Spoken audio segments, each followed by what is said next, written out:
Hello guys, स्वागत छ मेरो नयाँ भिडियोमा। अनि युट्युबमा हेर्नु हुँदैछ भने मलाई सब्स्क्राइब गरिदिनु होला। अगर फेसबुकमा हेर्नु हुँदैछ भने फलो गर्न नबिर्सिनु होला।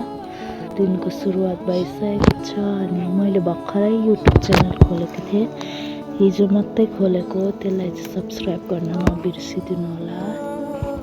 आज पनि मैले 2-3 दिनको बादमा भिडियो हालिसकेकी छु, हेर्नै सक्नुहुन्छ होला। सो हेलो एभ्रिवान, नमस्ते सबैजनालाई। आशा गर्छु तपाईँहरू सन्चै हुनुहुन्छ भनेर। म चाहिँ बिहान उठेर कामसाम सकेर यता आमा र म चाहिँ भात खाइसकेर चाहिँ बजार जान भनेर निस्किसकेका छौँ। मेरो छोरोलाई पनि लग्यौँ किनकि उसकै सामानहरू यति किन्नु थियो नि त स्कुलको लागि।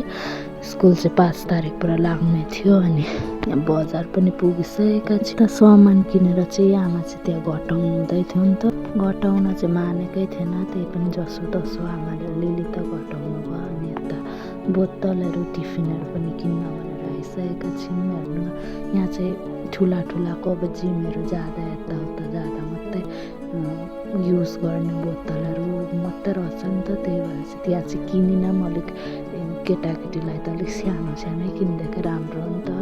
अनि यहाँ त्यहाँबाट पनि निस्केर अर्कै ठाउँमा गएर किन्ने भनेर निस्क्यौँ। अनि यहाँ मेरो छोरो चाहिँ आमासँग हिँड्नलाई पुरा कुद्दै जाँदै थियो नि त। आमाले चाहिँ देख्नु भएन छ, अनि त्यही पनि कुद्दै जाँदै थियो। अनि म चाहिँ बिस्तारै आउँदै थियो नि त।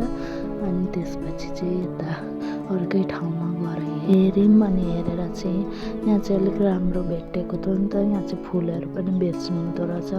अनि ती चाहिँ एउटा सिस्टर आएर चाहिँ देखाएर चाहिँ यति भएर किन्यौँ ओऱ्यौँ। अनि यता चाउमिन खाएर चाहिँ घरमा लगिदिउँ। अनि यता पानीपुरी पनि पेक गर्नुको लागि यहाँ पर्खिँदै थियो नि त। आन्टी चाहिँ बिजी हुनुहुँदो रहेछ। आमा चाहिँ त्यहाँ सब्जीहरू के किन्न जानुभएको थियो नि त। आमालाई चाहिँ पर्ख्याउनु भएर त नानी लिएर यता र उता हिँड्नु पनि त भएन नि त। अनि यो मेरो छोरोले चाहिँ यो बन्दुक यस्तो मन पराएको नभन्नु, पुरै उत्पातै गरेर किनिदिएको। अनि आमा नै आएर चाहिँ हाम्रो चाहिँ फाइनली घर पनि लागिसकेका छौँ। अनि नानी केटाकेटी लिएर हिँड्न चाहिँ यस्तो साह्रो पर्छ नभन्नु न गाइस। अनि यहाँ घर पनि आइपुगिसकेका छौँ। यताबाट चाहिँ हामीहरूको घर पर्छ। अनि घर आएर चाहिँ यता झालमुरा पनि किन्नु भएर थियो नि त आमाले। अनि पानीपुरी किन्नु भएर थियो भान्जी चाहिँ अघि लगी जाँदा पानीपुरी ल्याइदिनु, फेरि म रिसाउँछु नि भन्दै थिएँ नि त। त्यही भएर चाहिँ पानीपुरी यहाँ मेरो हस्बेन्ड चाहिँ पुरा खानालाई वेट गर्नु हुँदै थियो नि त। यहाँ साइडमा म चाहिँ यता हाल्दै थिएँ। अनि मलाई चाहिँ त्यति खाना पनि मन लागेन, यो मिठो पनि रहेनछ नि त। अर्को पालि चाहिँ अर्कैबाट ल्याउँछु भनेर भन्दै थिएँ। अनि यता चाउमिन पनि लिएर आएका थिएँ नि त। अनि त्यही पनि दिएँ। अनि खाइसकेर चाहिँ यता मैले आज के लिएँ देखाउँछु। यता हामी टिफिन यो ल्यायौँ। अनि बोतल चाहिँ यो सेम किनिदिनुपर्छ नि त, नभए झगडा गर्छौँ दुईजना चाहिँ। अनि मेरो छोराको लागि जुत्ता, अनि भान्जीलाई सर्ट, अनि मेरो छोरालाई ब्याग। फेरि भान्जीलाई चाहिँ ब्याग किन्दैनछन् भन्नुहुन्छ होला है।